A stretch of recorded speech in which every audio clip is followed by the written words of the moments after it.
Hello everyone, welcome you all to Uttaran. উত্তরণের 19 নম্বর practice সেটে তোমাদের সবাইকে স্বাগত জানাচ্ছি। তো আজকে আমাদের এই সেটে আমরা আরও কিছু অঙ্কের প্রশ্ন নিয়ে আলোচনা করব।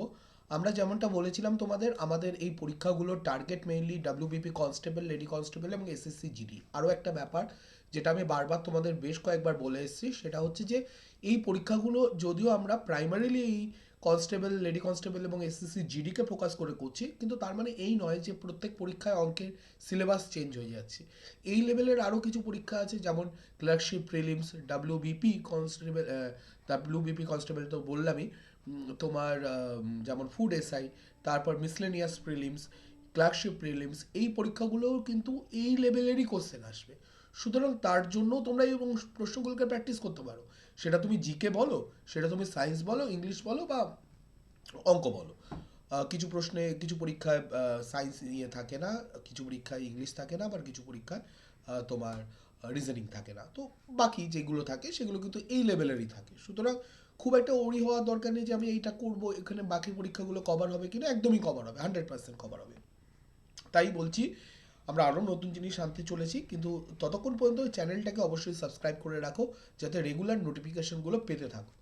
আচ্ছা, আমি যেটা রিসেন্টলি যেটা আমাদের একটু সিলেবাসে বা প্যাটার্নে বা শিডিউল একটু চেঞ্জ হয়েছে, সেটা হচ্ছে আমরা সোম মঙ্গল বুধবার এখন থেকে ম্যাথের ক্লাস করব 8টা থেকে, যেটা আমি করাবো, পলাশ স্যার। এবং বৃহস্পতি শুক্র শনিবার আমরা রিজনিংয়ের ক্লাস করব 8টা থেকে, সেটাও আমিই করাবো। আচ্ছা, সোম মঙ্গলবার আমাদের জিকের ক্লাস হবে 9টা থেকে, যেটা শোভন স্যার নিচ্ছেন। সায়েন্সের ক্লাসটা বুধ এবং বৃহস্পতিবার হবে, যেটা ফিরোজ স্যার নিচ্ছেন। এবং ইংলিশের ক্লাস হবে শুক্র এবং শনিবার, যেটা সুমন স্যার নিচ্ছেন। তো এই হচ্ছে আমাদের ক্লাসের শিডিউল চলছে। আমরা কিন্তু যারা অ্যাসপিরেন্ট যারা ছিলেন এবং যারা আপাতত পরীক্ষায় উত্তীর্ণ হয়ে বিভিন্ন সরকারি চাকরিতে অধিষ্ঠিত রয়েছেন, তাদের আমি ইন্টারভিউ নেব। সঙ্গে তাদের স্ট্র্যাটেজি নিয়েও আলোচনা করব, বিভিন্ন যাদের জব প্রোফাইল কী আছে সেই নিয়েও আলোচনা করব, এবং তারা কীভাবে প্রস্তুত, সে ব্যাপারে তো ডেফিনেটলি আলোচনা করব। তার সঙ্গে আমি বিভিন্ন পরীক্ষার জন্য যে কী স্ট্র্যাটেজি ফলো করা উচিত সেটা নিয়ে আলোচনা করব। বিভিন্ন ভিডিও আসবে তার উপরে। পরীক্ষায় যে বিভিন্ন পরীক্ষার সংক্রান্ত যে বইগুলো আছে সেই বইগুলোর রিভিউ আনবো। টেলিগ্রাম চ্যানেলে আমরা কুইজ শুরু করব, ইউটিউব কমিউনিটিতেও কুইজ শুরু করব একটু আলাদা রকমভাবে। ইউটিউবে সাপ্তাহিক কারেন্ট অ্যাফেয়ার্স আসবে, আর অঙ্ক নিয়ে আমরা স্পেশাল ক্লাস আনতে চলেছি রুটিন ভিত্তিক। তোমরা যদি এখন আমাদের গ্রুপটায় জয়েন করে না থাকো, তাহলে অবশ্যই এই নাম্বার 8910565865 নাম্বারে হোয়াটসঅ্যাপে হাই লিখে পাঠাও। হাই লিখে পাঠালে আমরা বুঝতে পারবো যে তোমরা জয়েন হতে চাইছো। সঙ্গে সঙ্গে আমরা তোমাদের ডিটেলসটা পাঠাবো গ্রুপে, এবং তোমরা সেখানে জয়েন হতে পারবে। ক্লাসের শিডিউল থেকে পিডিএফ সব পেয়ে যাবে। 1 নম্বর প্রশ্ন: যদি 7জন মহিলা বা 4জন পুরুষ একটি কাজ 60 দিনে করতে পারে, তবে 8জন পুরুষ এবং 7জন মহিলা, এখানে আমি বারবার বলছি যেখানে বা আছে আর এখানে ও আছে, মানে হচ্ছে বা মানে হচ্ছে 7জন মহিলা বা 4জন পুরুষ। 7জন মহিলা, ভালো করে বুঝবে, 7জন মহিলা মানেই কিন্তু 4জন পুরুষের সমান। এবং 7জন মহিলা যেমন 60 দিনে একটা কাজ করতে পারে, সেরকমই 4জন পুরুষও 60 দিনে একটা কাজ করতে পারে। এবার 8জন পুরুষ ও 7জন মহিলা তার দ্বিগুণ কাজ কত দিনে করবে? 8জন পুরুষ, যে কোনো একটাকে কনভার্ট করো, 8জন পুরুষ বা 7জন মহিলা, যে কোনো একটা। দেখো, 7জন মহিলা মানে 8জন, 4জন পুরুষ। তাহলে আমাকে যখন বলেছে, ইংলিশে করলাম নাম্বারগুলোকে,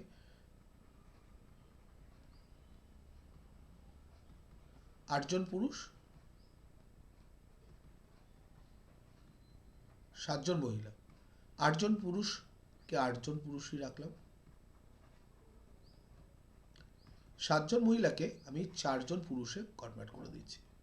একই ব্যাপার আগের লাইনে লিখেছি।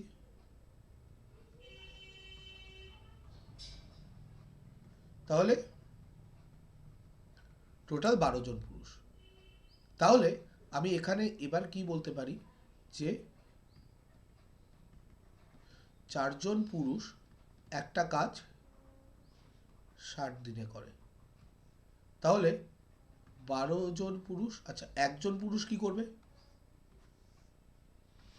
আরো বেশি দিন লাগবে ওই কাজটা করতে গেলে। তাহলে 12জন পুরুষ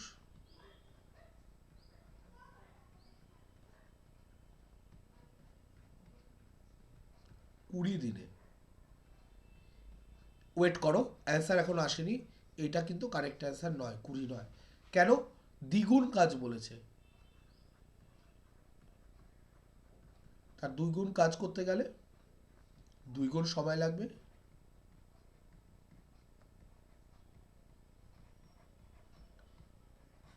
টোটাল 40 দিন লাগবে। Option A correct. ওকে, চলো পরের প্রশ্ন। 9টি জিনিসের ক্রয় মূল্য, এটা 22 নয়, দুবার 2 পড়ে গেছে। 9টি জিনিসের ক্রয় মূল্য 11টি জিনিসের বিক্রয় মূল্যের সাথে সমান। ক্ষতির শতকরা হার কত নির্ণয় করো। ক্ষতির শতকরা হার নির্ণয় করো। দেখো এখানে বলে দিয়েছে ক্ষতি হবে, কিন্তু ক্ষতির হার কত। 9টা জিনিসের ক্রয় মূল্য, 9টার কস্ট প্রাইস 11টার সেলিং প্রাইসের সমান। আমি বারবার বলেছি এই অঙ্কগুলো করার জন্য এখানে যে সেলিং প্রাইসের নাম্বার থাকবে সেটা কস্ট প্রাইসের দিকে লিখবে। এবার দেখো কস্ট প্রাইসে আছে 9, তাহলে 11 থেকে 9 আনতে গেলে যা করতে হয় সেটা করো, 2 মাইনাস করতে হয় সেটা করে দিলাম। তাহলে এই যে এখানে পেলাম, এই মধ্যে থেকে আমি মাইনাস সাইনটা থেকে বুঝতে পারছি লস হবে। আর কি, 2 টাকা লস আউট অফ এই 11-র মধ্যে।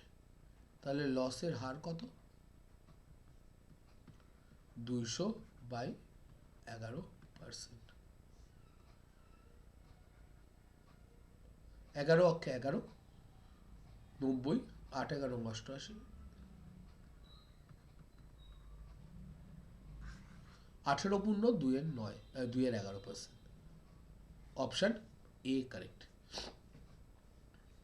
ঠিক আছে,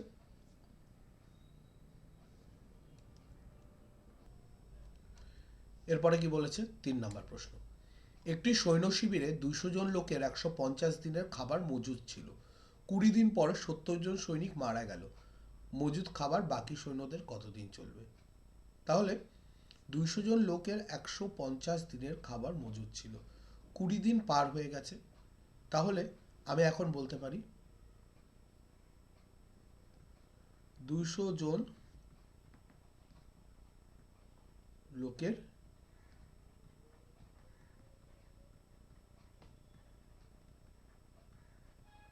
খাবার ছিল, এটা শুরুতে,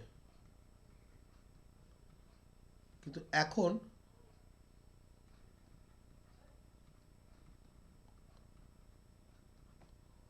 20 দিন পর কি হচ্ছে?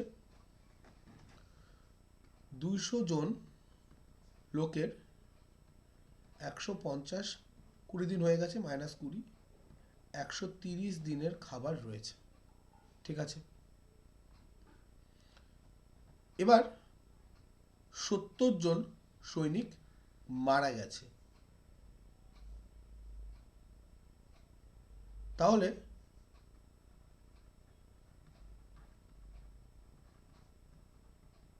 সৈন্য সংখ্যা কত?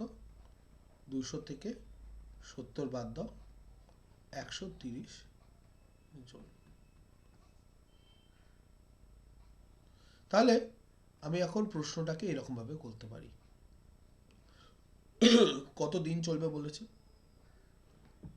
200 জনের চলে 130 দিন, একজনের চলবে 130 গুণ 200 দিন, 130 জনের চলবে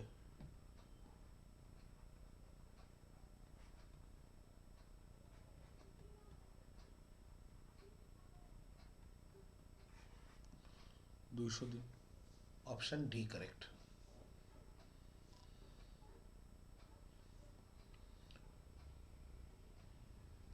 একটা ঘড়িতে 7টার ঘন্টা বাজতে 12 সেকেন্ড সময় লাগে, 8টার ঘন্টা বাজতে কত সেকেন্ড সময় লাগবে? দেখো এটা পাতি ঐকিক নিয়মে করলে হবে না, যে 7টার ঘন্টা বাজতে যদি 12 সেকেন্ড লাগে, 8টার ঘন্টা বাজতে কত সেকেন্ড লাগবে, এইভাবে পাতি করে দিলে হবে না। এইভাবে করতে হবে যে 7টার ঘন্টা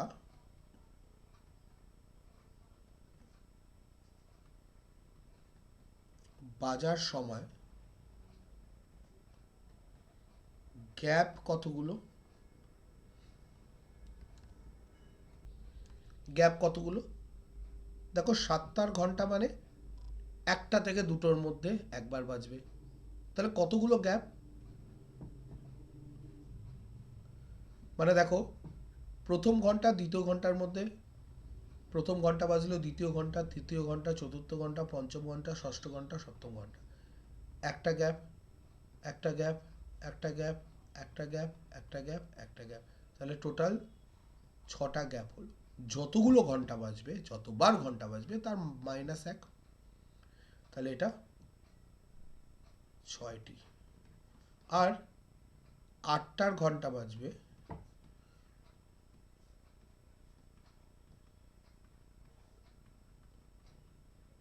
7টি। তাহলে 6টা গ্যাপে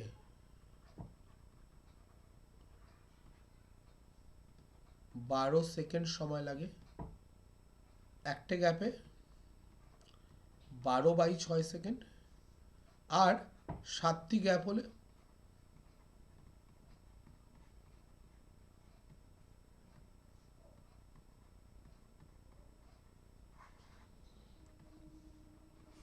14 সেকেন্ড সময় লাগবে 8টার ঘন্টা বাজতে। 8টার ঘন্টা বাজবে মানে 8বার বাজবে, তার মাঝখানে 7টা গ্যাপ, 7টা গ্যাপ কমপ্লিট হতে 14 সেকেন্ড নেবে। Option A correct. নিম্নের কোনটি 9 দ্বারা সম্পূর্ণরূপে বিভাজ্য? 9 দ্বারা বিভাজ্য মানে লিখে দিই।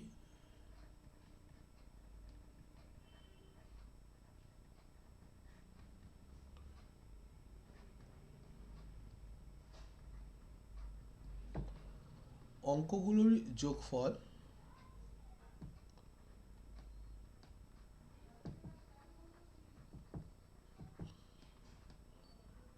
9 দ্বারা বিভাজ্য হবে। এখানে কি হচ্ছে? 7+5+3+2+4+5+8। 5 আর 8 13, 8 4 17, 18, 19, 20, 21, 22, 22 আর 5 27, 34। দেখো আরও একটা উপায় আছে।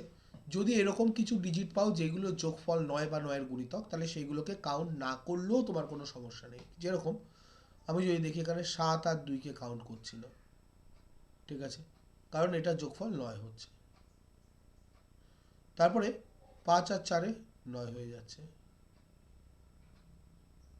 তাহলে কত পড়ে থাকছে দেখো, 8 আর 5-এ 13, 14, 15, 16। ওকে, তাহলে এইভাবেও করতে পারো। 5+3+8, 8 8 16। তাহলে এটা 9 দিয়ে যাচ্ছে না। যেটা 9 দিয়ে যাবে সেটা সম্পূর্ণটা যোগ করলেও 9 দিয়ে যাবে। 9-এর গুণিতকগুলোকে বাদ দিয়ে, 9 বা 9-এর গুণিতকগুলো যেখানে যেখানে পাচ্ছি যোগ করে সেগুলোকে বাদ দিয়ে বাকিটাও 9-এর গুণিতকই হবে, যদি হওয়ার হয়। এটা অ্যান্সার নয়। এখানে কি হচ্ছে? 6+8+1+2+3+4+8। ছোট করে নিয়ে দেখি কি হচ্ছে। 8 আর 1-এ 9 কেটে গেল, 6 আর 3-এ 9।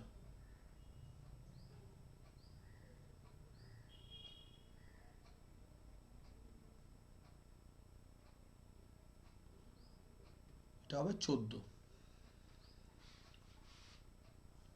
এখানে যোগ করে দেখো 9 দিয়ে যাচ্ছে না, মানে এটা যাবে না এই কেটে।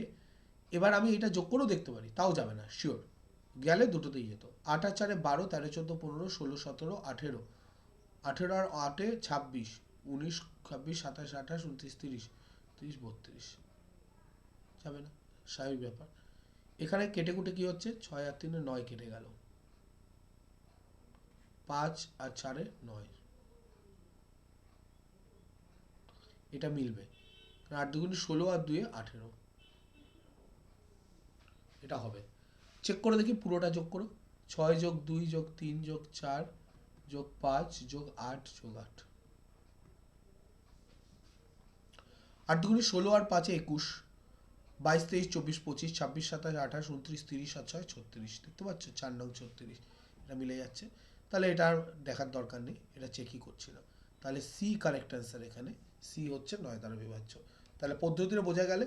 শুধু পুরোটা করতে হবে এরকম গাঁথি গুটি যে পুরোটা করবে একদম যোগ করবে তারপরে দরকার নেই।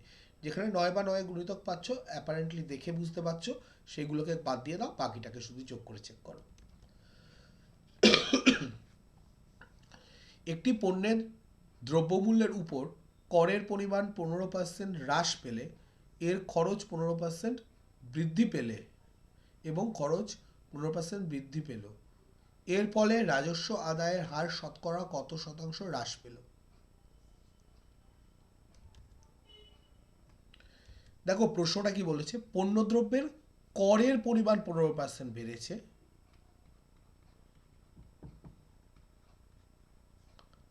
আর খরচ 15% বেড়েছে, সরি, কর 15% কমেছে, মাই ব্যাড। তাহলে দেখো এবার আমি একটা জিনিস, টোটাল রাজস্ব আদায় মানে খরচ আর কর দুটোটা একসঙ্গে কম্বাইন করে, এবার দেখো একটা 15% বেড়েছে, একটা 15% কমেছে, টোটাল যদি রাজস্ব আদায় আগে 100 টাকা হতো, কর বেড়েছে 15%, সরি কর কমেছে 15%, তাহলে আগের 85% হবে। খরচ বেড়েছে 15%, তাহলে আগের 115/100% হবে।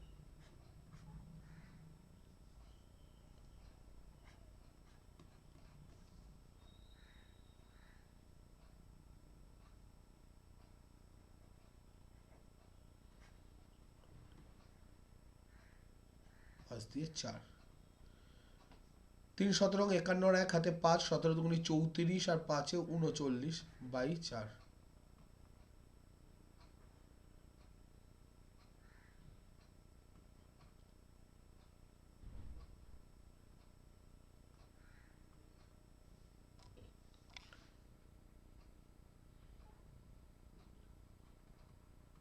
97.75 হয়েছে।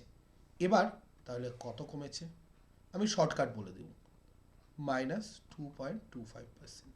এটা শর্টকাট হচ্ছে, যেহেতু 15%ই বাড়ছে একই জিনিসের এবং 15%ই কমছে ওই একই জিনিসের, তাহলে আলটিমেটলি 15/100 এত পার্সেন্ট কমবে।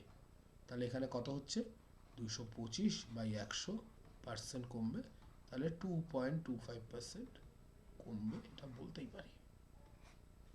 Sorry, not this one, see correct answer.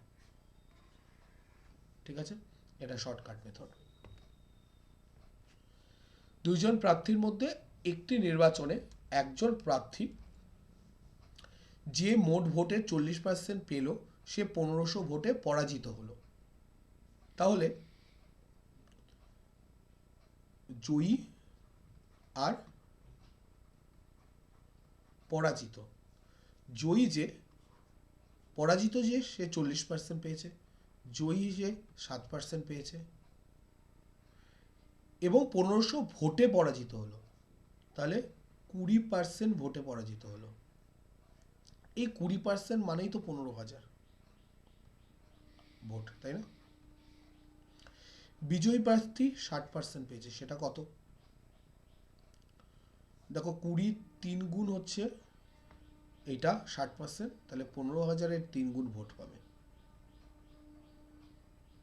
45,000 vote. Option T correct, একদম ইজি পদ্ধতি এটাই। একটি সংখ্যাকে 68 দিয়ে ভাগ করলে ভাগফল 269।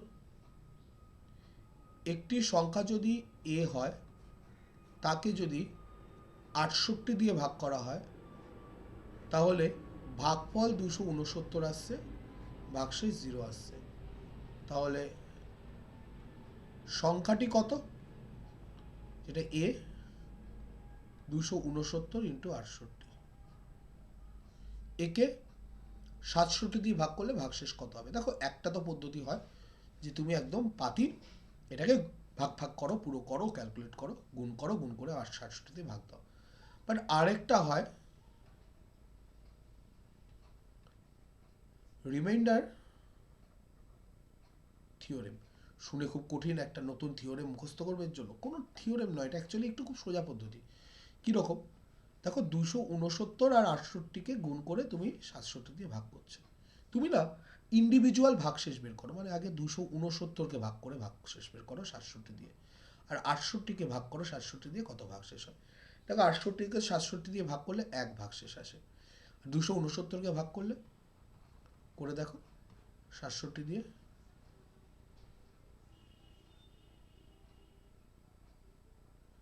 4 7 28, 4 6 24, 25 26, 1 ভাগ শেষ। এবার যেহেতু এর মাঝে গুণ আছে না, তাহলে ভাগশেষ কত হবে জানো? এই দুটো গুণফল, 1 গুণ 1, তাহলে হবে 1। বুঝতে পেরেছো? দেখো কত সহজে হয়ে গেল। তুমি যদি পুরোটাকে গুণ করতে, একটা বড় সংখ্যা আসতো, তাকে 67 দিয়ে ভাগ করতে, আবার একটা বড় একটা ক্যালকুলেশন হতো, তার থেকে এই পদ্ধতি করো, একদম জলভাত পদ্ধতি। সুনন্দ বিক্রয় মূল্যের ওপর 25% লাভ করলো, এর ফলে প্রকৃতপক্ষে কত শতাংশ লাভ হলো? তাহলে ক্রয় মূল্য বিক্রয় মূল্যের অবস্থাটা যদি দেখি, তাহলে বলতে পারি এটা 100, এটা 75। কেন এরকম অদ্ভুত ধরনের ধরলাম? জেনারেলি আমরা ক্রয় মূল্যকে 100 আর বিক্রয় মূল্যকে কিছু একটা ধরি, কিন্তু ক্রয় মূল্যের ওপরে 25% লাভ হয়েছে, তার মানে, সরি, বিক্রয় মূল্যের ওপর 25% লাভ হয়েছে, তার মানে এর 25% যদি লাভ হয়ে থাকে,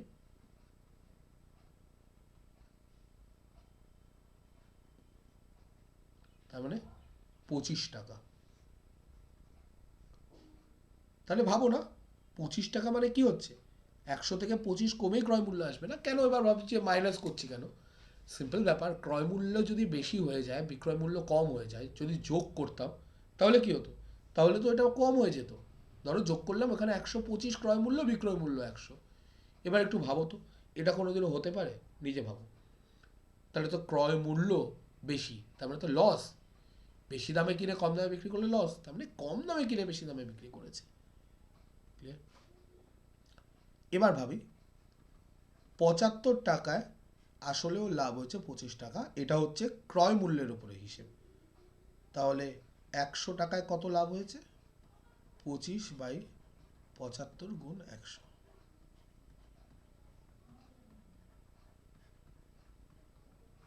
100/3% লাভ হয়েছে। Option A correct. দুটি সংখ্যার গুণফল 12,960 এবং তাদের গসাগু 36, এরকম কত জোড়া সংখ্যা থাকতে পারে? দেখো,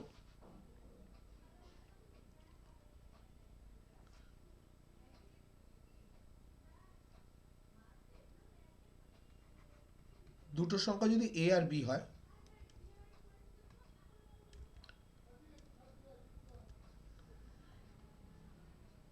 গুণফল 12,960, সেটা তাদের দুটো সংখ্যার গুণফল সবসময় লসাগু গুণ গসাগুও হয়।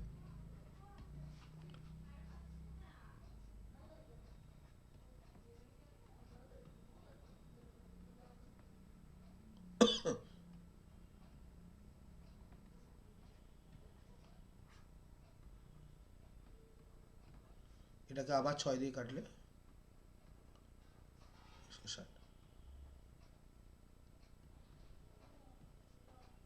লসাগু কত? 360। এবার ভাবো লসাগু আসে কিভাবে? দুটো সংখ্যা যদি এ আর বি হয়, তাকে ধরো গসাগু মানে ম্যাক্সিমাম 36 দিয়ে দুটো সংখ্যায় ভাগ করেছি, এবং ধরো এখানে এম এসছে এবং এখানে এন এসছে, তার মানে 36 গুণ এম গুণ এন করলে তবে গিয়ে 360 হয়। তাহলে এম গুণ এন কত? 360/36, তার মানে 10। এম গুণ এন হচ্ছে 10। এবার ভাবো কোন কোন সংখ্যাকে গুণ করলে 10 হতে পারে? 1 আর 10 গুণ করলে 10 হতে পারে, 2 আর 5 গুণ করলে 10 হতে পারে, আর কোনোভাবে 10 হতে পারে না। দুটো পূর্ণ সংখ্যা অবশ্যই গুণ করব। মানে তুমি বলো না প্লিজ 2.5 × 4 করলো, আমি বলছি পূর্ণ সংখ্যা কতগুলো পাওয়া যেতে পারে, আর কোনো সংখ্যা পাওয়া যাবে না। 1 আর 10 গুণ করলে 10 হতে পারে, 2 আর 5 হতে পারে 10 বানাতে বলে, আর কোনো কিছু হতে পারে না। তাহলে এই রকম দুটো পেয়ার পাচ্ছি, তার মানে কত জোড়া এরকম সংখ্যা থাকতে পারে? 2 জোড়া। এবার সংখ্যাগুলো কি কি হতে পারে? সংখ্যাগুলো কি কি হতে পারে? মাইন্ড ইট, যে আমার এ কিভাবে পাবো, এম ইন্টু 36 করে, খেয়াল করে দেখো, আর বি কিভাবে পাবো, এন ইন্টু 36 করে। তাহলে এ একবার হতে পারে এম এর মান যদি 1 আর 10 এন এর মান হয়, তাহলে এ 36, বি হচ্ছে 360। আর হতে পারে এ হচ্ছে 2 যদি হয় তাহলে 72, আর বি যদি 5 হয় তাহলে 180। এই দুটোও হতে পারে। এবার দেখো দুটোর ক্ষেত্রে কি গসাগু 36 হচ্ছে, একদম আসছে। দুটোর ক্ষেত্রে কি লসাগু 360 আসছে, একদম আসছে। তাহলে এই দুটোই কিন্তু কারেক্ট অ্যান্সার একরকম ভাবে, এই দুটোই কারেক্ট অ্যান্সার। সংখ্যাগুলো কিন্তু এই দুটোর যে কোনো একটা হতে পারে। এবার এটা মাথায় রাখার যে এইটা এক্স্যাক্ট বের হবে অপশান দেখে, যে অপশানে যদি যে কোনো একটা বলে দেওয়া থাকে তাহলে বুঝবো হ্যাঁ এটা হচ্ছে কারেক্ট অ্যান্সার। ঠিক আছে, যাই হোক, তো এই ছিল আমাদের প্রশ্ন। এটা হোমওয়ার্ক থাকবে, হোমওয়ার্কটা তোমরা অবশ্যই কমেন্টে জানাবে অ্যান্সার কত আসছে, অ্যান্সার করে। ওকে, চো আজকে এই পর্যন্ত শেষ করছি। থ্যাংক ইউ সো মাচ সবাইকে, খুব ভালো থেকো, সুস্থ থেকো। ভিডিওগুলো ভালো লাগলে অবশ্যই একটু লাইক করে দিও, এতে আমাদেরও মনোবল বাড়ে এবং আমরাও একটা ভরসা পাই যে তোমরা পাশে আসো। আর বন্ধুদের সঙ্গে একটু শেয়ার করো যাতে আরও বেশি বেশি করে লোক দেখতে পায়।